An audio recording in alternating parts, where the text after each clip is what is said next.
அனைவருக்கும் வணக்கம். இன்னைக்கு நாம சோமவார விரதத்தை பத்தி பார்க்க போறோம். கார்த்திகை மாதத்துல வரக்கூடிய சோமவார விரதம் அப்படிங்கிறது ரொம்பவே விசேஷமான ஒன்று.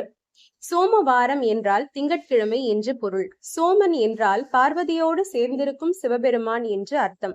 சந்திரனுக்கு சோமன் என்ற ஒரு பெயர் உண்டு. இதை முதலில் சந்திரன் அனுஷ்டித்ததாகவும் அதன் காரணமாகவே இதை சோமவார விரதம் என்று பெயர் வைத்ததாகவும் சாஸ்திரங்கள் கூறுகின்றன.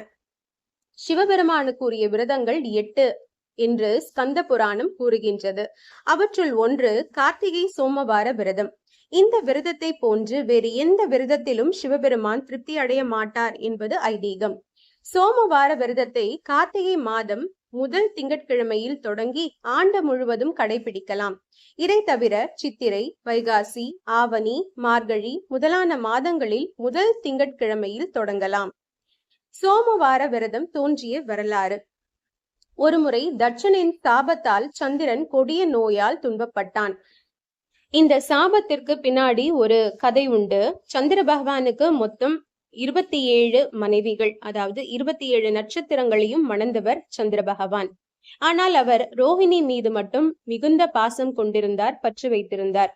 இதை அறிந்த அவருடைய மாமனாரான தட்சன் அவருக்கு சாபம் அளித்தார். அந்த சாபத்தை நீக்க வேண்டி சிவபெருமானிடம் விரதம் இருந்தார் சந்திரன். தன்னுடைய இந்த சாபம் நீங்கி தன்னுடைய நோய் முற்றிலுமா குணமாக சந்திரன் கார்த்திகை மாதத்தின் அனைத்து திங்கட்கிழமைகளிலும் சிவபெருமானை நினைத்து விரதம் அனுஷ்டித்தான். அவனுடைய விரதத்திற்கு மகிழ்ந்த சிவபெருமான் அவனுக்கு தட்சனின் சாபத்திலிருந்து விமோச்சனம் அளித்தார். சிவபெருமானின் அருளால் நோய் நீங்க பெற்றதுடன் நவ கிரகங்களில் ஒன்றானார். சந்திரன் பெயரால் தோன்றியதே சோமவாரம், அதாவது திங்கட்கிழமை. மற்றும் சந்திரன் சோமவார விரதத்தின் மகிமையால் எம்பெருமானின் ஜடாமுடியில் இளம் பிறையாக அமரும் பாக்கியமும் பெற்றான்.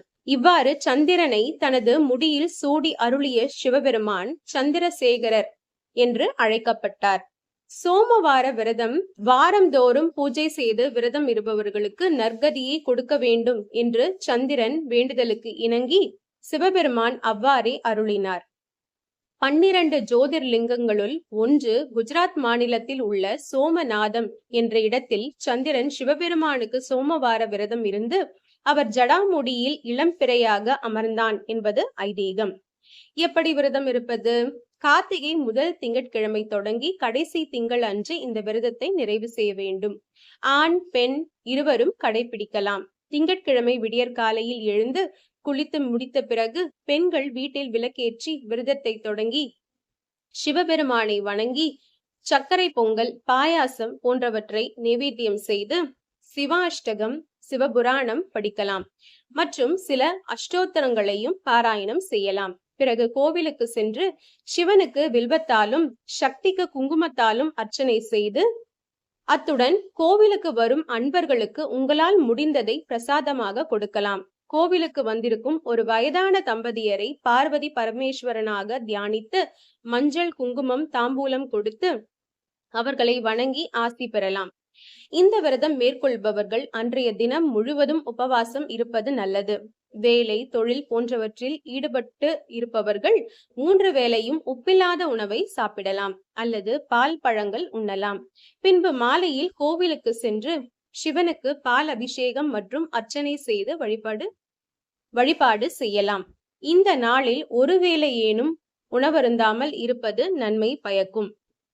என்ன பலன்கள் கிடைக்கும்? சோமவார விரதத்தை மேற்கொள்ளும் திருமணமாகாத ஆண்கள் மற்றும் பெண்களுக்கு விரைவில் திருமணம் நடக்கும். திருமணமாகி பிரிந்து வாழும் தம்பதிகள் மீண்டும் ஒன்று சேர்ந்து வாழத் தொடங்குவார்கள். உடல் மற்றும் மன ஆரோக்கியம் பெறும். தாயாருக்கு ஏற்படும் உடல் பாதிப்புகளும் நீங்கும். கணவன் மனைவி இருவருமாக இந்த விரதத்தை மேற்கொண்டு வந்தால் வாழ்வில் அனைத்து வளங்களும் கிட்டும். அன்றைய தினம் முழுவதும் ஓம் நமச்சிவாய என்ற மந்திரத்தை இடைவிடாது மனதிற்குள் உச்சரித்து கொண்டே இருந்தால் வாழ்வில் அனைத்து நலங்களும் நமக்கு கிட்டும். இந்த பதிவு இத்தோடு முடிகின்றது. மீண்டும் ஒரு நல்ல பதிவுல நான் உங்களை சந்திக்கிறேன். நன்றி, வணக்கம்.